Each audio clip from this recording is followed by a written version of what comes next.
E você que foi recentemente pra lá, o que você viu da população? A galera tá mais pró-Trump, pró-Kamala? Cara, eu tento mais evitar, assim, nessas minhas relações pessoais lá, quando eu tô andando assim, ficar perguntando sobre isso, mas eu acho que o meu sentimento, certo? Não tô dizendo Uhum, que...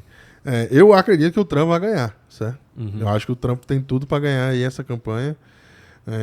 Até no Polymarket, que é um aplicativo na Polygon ali, numa rede Polygon, né? Que ele faz a questão de ser um que eles consideram de prediction markets, né? Que seria esse mercado como se fosse apostas, né? Só que não são apostas, é um tipo de você conseguir, né, dizer no futuro o que é que vai acontecer, né? Ah, o Trump vai ganhar, o Kamala vai ganhar, quem é que vai ganhar, não sei o quê. Então, tem essas apostas lá no Polymarket.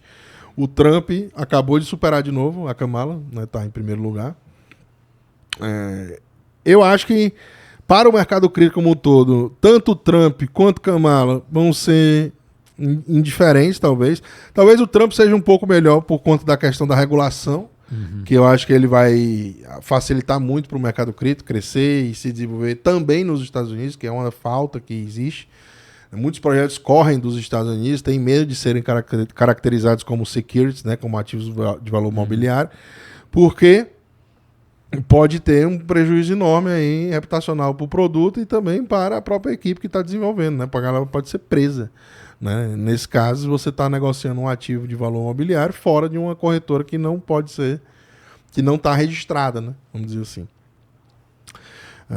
Mas o Trump ele tem um potencial para melhorar o cenário regulatório dentro dos Estados Unidos, para que a gente consiga ter mais empresas e negócios sendo criados lá dentro, relacionados ao mercado cripto.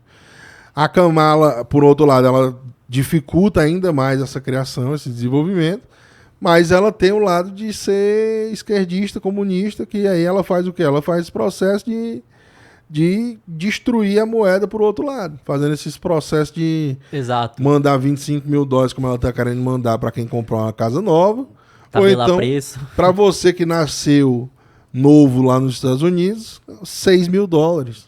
Ela já falou que quer dar 6 mil dólares para todo mundo que nascer. E a destruição da moeda acaba fazendo com que as pessoas conheçam o Bitcoin principalmente. Busquem Aham, alternativas. sim, Não, exato. a pessoa vai buscar alternativa. A alternativa que ela tem, qual é? Ouro, prata, né? Que ela mais conhece há muitos anos e está mais familiarizada. Mas o Bitcoin, ele acaba entrando ali como um vírus, né? Que vai se espalhando e aí mais pessoas vão conhecendo. A gente olha o gráfico da adoção do Bitcoin ao longo dos anos, ela já passa da adoção da internet naqueles tempos lá de 99, 98, 99 ali. O Bitcoin já está com a adoção maior e mais forte do que a própria internet teve no mesmo período do ciclo da fase que ela estava desenvolvendo, estava crescendo, estava sendo adotada pela nossa sociedade e hoje todo mundo usa a internet no dia a dia. E você vê que, por exemplo, se o Trump ganhar por ele ser mais pró-cripto e regulação, vai ter uma explosão maior em outros projetos menores ou você acha que isso acaba sendo indiferente? Muito provável, porque com a questão da regulação com o Trump melhorando, né, mais projetos de altcoins, né, têm um potencial para poder, né, ganhar o seu espaço no sol ali. Né? A gente viu, por exemplo, que o XRP aí, é uma moeda que eu não gosto particularmente no mercado cripto, mas ela ganhou um caso contra a SEC, que é a agência reguladora americana, e aí, né, a SEC, e aí no ganhar desse caso, que foi uma coisa extremamente positiva para o mercado cripto como um todo também, para as altcoins como um todo também, ela disparou a moeda. Apesar da moeda, na minha concepção, ser um lixo. Sim, porque ela ganhou o processo, então não foi considerado um valor mobiliário, então o preço acabou subindo por conta disso, né? A galera foi especulando. Então foi um dos maiores rallies desse ano. Foi o XRP, por incrível que pareça. Né? E aí no mundo cripto tem aquela máxima, né? Que é... Se não vai a zero, explode, né? Que não vai a zero, explode. Tem essa máxima aí no mundo cripto. O Bitcoin um dia desse era o meme coin, pô. 15 anos atrás o Bitcoin era o meme coin. Que o pessoal fazia piada, é isso que você tá querendo dizer, né? Fazia Que não... piada, não Aham. valia nada, era menos de um centavo. Você entrava num site, clicava no botão e ganhava 10, 20, 50. Eu lembro que a primeira vez que eu ouvi falar sobre o Bitcoin, acho que era 2013, 2014, que eu via vídeo de joguinho, de Game Boy, essas coisas. Aí tinha um cara que eu assistia que ele fez um vídeo criticando o Bitcoin, falando do Daniel Fraga. Aí eu fui ver o que era, mas na época eu não tinha entendido direito ainda. Eu tinha acho que 12 anos, por aí, 13 anos. Exato. E aí depois, né, acho que até esse Easy Nobre falou que mudou de ideia em relação ao Bitcoin, né? Porque falou. Hoje em dia é difícil ver alguém que falou mal do Bitcoin, conheceu, entendeu a fundo e continuou falando mal. Pô, Acho que é muito o complicado. próprio Larry Fink, né, da BlackRock, ele ia a público, a humildade do cara, né? O cara tem lá 10 trilhões de dólares sob gestão, passou os últimos 5 anos falando mal do Bitcoin e esse ano lançou a ETF. Aí vai a público, entra num jornal americano, uma das maiores TVs lá, CNBC, alguma coisa do tipo. Entra lá e fala, eu errei, estava errado, estudei a parada. O Bitcoin realmente é uma coisa interessante para quem quer se proteger, para quem quer uma alternativa, para quem quer, né, ter liberdade, para quem quer ter controle sobre o seu próprio capital, para quem, né, tá buscando uma forma de não ficar tão vulnerável nem tão frágil quanto o sistema está querendo que a gente fique. Sim. Né? E aí eu digo isso por quê? Porque ele tem uma humildade enorme de simplesmente chegar na TV americana e dizer para todo mundo que errou, que passou os últimos 5 anos errando e que agora o caminho correto é esse daqui, que ele acha que ele estudou o suficiente agora para entender essa parada. Que hora será que ele mudou de ideia, né? Que até tem entrevista 17, 18, 19, falando não, que Bitcoin só serve pra lavar dinheiro, falando mal. Só que ele só veio falar de fato que ele errou quando já tava o ETF Spot disponível pra galera comprar, né? Será que ele já não mudou de ideia muito antes disso, mas continuava falando mal depois que ele tem um produto onde as pessoas podem investir, comprar Bitcoin e ele receber taxa, que ele resolveu realmente falar o que ele estudou e que ele mudou de ideia? Então acho que pode ter isso também, né? Exatamente o dia que ele mudou, não tem como a gente saber, né? Sim. A visão dele, mas mostra que pessoas do calibre dele, né? É um dos caras que gerencia mais dinheiro no mundo inteiro, estão olhando para isso com bons olhos, estão olhando para isso como uma ferramenta nova, como um instrumento novo, como uma forma de você se proteger desse debasement, né? Que é essa desvalorização que os próprios governos estão fazendo. Não é... A gente não está vendo o Bitcoin subir, por exemplo. Não é o Bitcoin que está disparando para o espaço. É o dólar que está caindo, pô. Que estão imprimindo cada vez mais e valendo cada vez menos. É a desvalorização dessas moedas que faz o preço do Bitcoin para outro nível, mano. Não é simplesmente o Bitcoin, ele não tem essa característica de subir por subir. São as moedas que estão desvalorizando. A forma de você precificar é que está valendo menos. Porque você está precificando uma coisa que cada vez vale menos. Então, se você precifica, né, uma coisa com um asset, né, que toda vida vale menos, que é o dólar, que são as moedas fiduciárias, né, você está toda hora, né, exposto à perda da inflação ali e a controle de emissão de moeda que esses caras fazem aí. Se a gente parar para pensar, pessoal, de 2020 para cá, nós estamos em 2024, certo? No agosto. De 2020 para cá, os caras imprimiram mais dinheiro do que toda a história do passado. Dos anos... Desde quando o dólar surgiu desde até 2020, 1700 né? e tanto, quando o dólar surgiu até hoje, tá ligado? Nunca se imprimiu tanto dólar quanto nos últimos 4 anos. Você pega o M2, do nada tem aquela disparada depois da pandemia 2020. Vai pro espaço. E você acredita que em algum momento pode ocorrer o colapso do dólar? Porque se as pessoas começam a ver que o dólar vai lá, podem imprimir o quanto quiserem, e o Bitcoin é uma forma de se proteger contra isso, e elas começam a fazer cada vez mais dívida em dólar para comprar Bitcoin, poderia acontecer alguma coisa do dólar deixar de existir, na tua visão? Cara, acho que ainda demora muito, né, pra isso chegar, acontecer, né?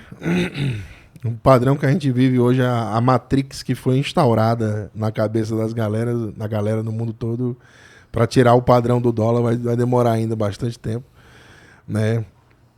Mas, de um modo geral, eu vejo que tá se acelerando o processo de troca desse padrão monetário mundial.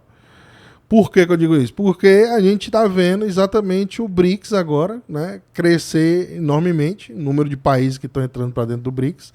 Não é uma coligação que eu goste, por exemplo, né? Mas a galera percebeu que os Estados Unidos começou a utilizar o dólar como arma, né? Sancionando alguns países, sancionando ativos de alguns países, sancionando, né, várias contas de pessoas influentes de alguns países que não necessariamente estão fazendo as coisas que os Estados Unidos querem que eles façam.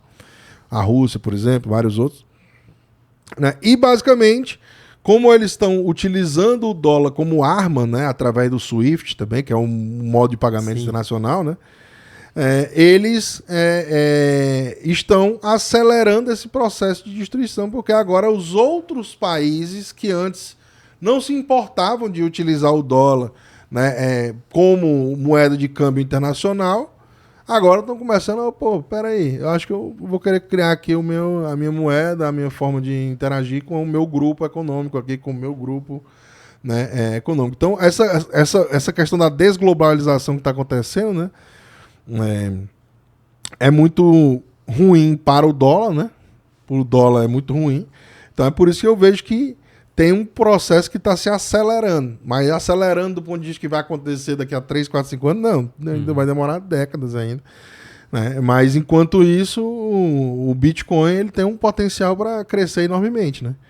A gente sabe que a dívida lá nos Estados Unidos está subindo mais de $1 trilhão, só os juros todo ano. Uhum.